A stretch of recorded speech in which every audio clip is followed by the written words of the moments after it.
대학 시절 형배는 대학교 후배인 선희와 썸을 탑니다.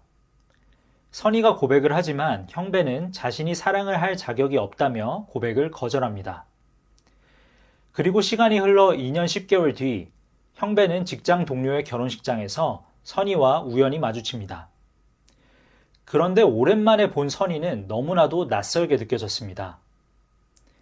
썸을 타며 오랫동안 함께했던 사이이기 때문에 잘 아는 사람이라고 생각했었지만 갑자기 도무지 알 수 없는 사람처럼 느껴진 거죠. 물론 2년 10개월이라는 시간이 지났기 때문에 헤어스타일 등 외모가 조금 변하긴 했지만 그것 때문에 모르는 사람처럼 느껴졌던 건 아니었습니다. 소설 속에서는 형배의 마음을 이렇게 표현합니다. 전에는 아주 잘 아는 여자였으므로 그녀에 대해 궁금한 것이 없었다. 지금은 아는 것이 없으므로 궁금하지 않은 것이 없었다. 사랑을 시작하는 연인들에게 필요한 첫 번째 요소는 모르는 사람을 만나거나 이미 아는 상대를 모르는 사람으로 인식하는 일일 것이다. 안녕하세요. 서재투어입니다. 여기 사랑에 관한 모든 것을 다루고 있는 소설이 있습니다. 이승우 작가의 사랑의 생애입니다. 이 작품은 마치 에세이와 소설을 맛있게 버무려 놓은 것 같습니다. 사랑의 여러 단면들에 대한 사색들과 등장인물들의 사랑에 대한 이야기가 자연스럽게 이어집니다. 이 소설은 이런 방식으로 진행됩니다. 등장인물들이 사랑에 빠져 어떤 행동을 하거나 어떤 생각에 사로잡히면 작가가 이에 대해 나레이션을 하는 것과 같은 느낌이 듭니다. 이승우 작가의 문장들은 정말 빈틈이 없습니다. 하나의 개념을 이렇게도 보고 저렇게 뒤집어도 보면서 사랑의 본질에 다가갑니다. 이승우 작가의 촘촘한 문장들을 따라가다 보면 예전에는 큰 생각 없이 지나쳤던 사랑의 모습들도 다르게 볼 수 있게 됩니다. 그럼 다시 줄거리로 돌아오겠습니다. 결혼식장에서 선희를 만난 이후 형배는 며칠 동안 선희에 대한 생각을 떨쳐버리지 못합니다. 결국 밤 10시에 형배는 선희에게 전화를 걸어 파스타를 먹자고 합니다.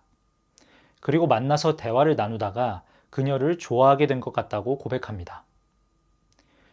자신을 찾던 남자가 대뜸 2년 10개월 만에 연락을 해와서 자신을 좋아한다고 고백하니 선희는 무척 당황합니다. 게다가 선희는 지금 솔로가 아닙니다. 현재는 영석이라는 남자와 사귀고 있죠. 이후 소설의 중반부부터는 등장인물들의 감정들을 현미경으로 보듯 자세하게 들여다봅니다. 형배는 선희와 썸을 탈 때 선희에게 호감을 느꼈음에도 왜 그녀의 고백을 받아들이지 않았는지, 선희는 형배에게 차인 이후에 어떻게 시련의 아픔을 극복했는지, 처음에는 태도도 별로고 몸도 연약해 보여서 남성적인 매력을 전혀 느낄 수 없었던 영석을 선희가 어떻게 사랑하게 되는지, 그리고 영석은 왜 매번 선희의 사랑을 확인받고 싶어 하고 마지막에는 질투의 감정에 휩싸이게 되는지에 대해 읽어나가다 보면 여러분이 경험하셨던 사랑의 모습들과 유사한 점들을 발견하실 수 있을 겁니다. 소설 속에서는 형배의 고등학교 동창인 준호의 이야기도 등장합니다. 준호는 자유연애주의자이자 소위 바람둥이입니다. 진정한 사랑에 대한 준호의 주장들을 읽다 보면 얼핏 궤변 같으면서도 묘한 설득력을 갖고 있는 부분들도 있습니다.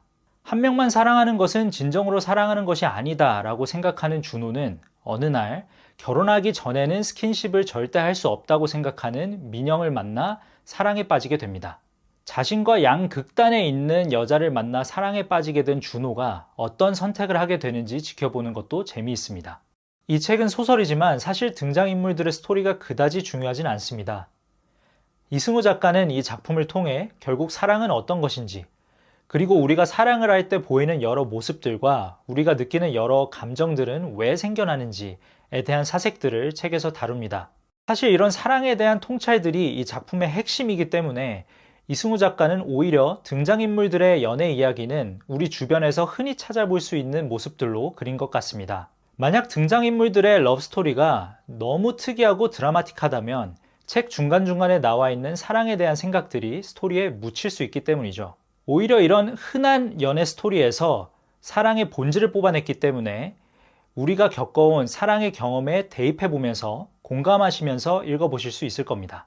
20대 초반에 한 연애와 30대 초반에 한 연애가 다를 수밖에 없듯이 이 책 사랑의 생애도 내가 겪어온 사랑의 경험이 많아질수록 다르게 읽힐 수밖에 없습니다. 지금 이 책을 사서 읽어보고 몇 년쯤 지난 뒤 다시 한번 읽어보시면 어떨까요? 오늘의 추천책 이승우 작가의 사랑의 생애였습니다.